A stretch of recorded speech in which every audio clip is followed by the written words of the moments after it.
à Monsieur N.R. de la Serve. Le Salaz a vu les orages, 100 fois, d'un vol impétueux, s'abattre du sein des nuages, sur son sommet majestueux. Vaine fureur, rage inutile, le python géant de mon île opposait sa face immobile au coup des hauts temps furieux. Vainqueur des vents et du tonnerre, il voyait passer leur colère.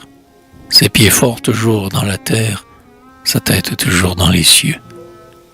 Et quand la sereine nature succédait au vent irrité, il voyait flotter la verdure des monts qu'il avait abrités. L'arbuste à la feuille éphémère, l'arbre à la tige séculaire, du ciel défiant la colère, voilà les rochers ombragés. Et l'onde de ses larges veines, tombant en cascade hautaine, allait abreuver dans les plaines les champs qu'il avait protégés.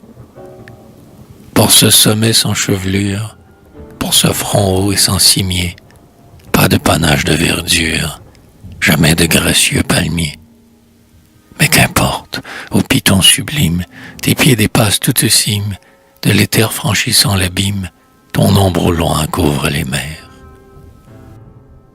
Ta masse résiste aux orages, et des monts à qui tu surnages, nul ne porte au sein des nuages plus haut la tête dans les airs. Que t'importe aussi qu'on t'oublie, homme loyal au cœur altier, qu'importe à ta tête fléchie de vieillir chauve de laurier. N'éclipses-tu pas de ton ombre ces envieux au regard sombre, grêles rivaux, jaloux sans nombre, trop bas pour des yeux immortels? Des élus tu portes le signe, mais tu le sais, caprice insigne, ce n'est jamais qu'aux plus indignes que nous élevons des autels. Aujourd'hui que l'océan gronde, que la tourmente a commencé, qui doit, Français d'un autre monde, sauver votre esquif menacé? Sans guide, hélas, sur l'onde il flotte. Où donc est-il votre pilote? Qu'il parle et que de sa voix haute, il commande aux flots révoltés. Vaine attente, leur lâche audace du mérite usurpe la place.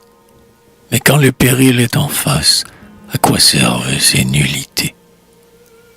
La Serve, ennochée plus habile, combattant le flot mutiné, oh, qu'avec éclat pour ton île, ta forte voix eût résonné.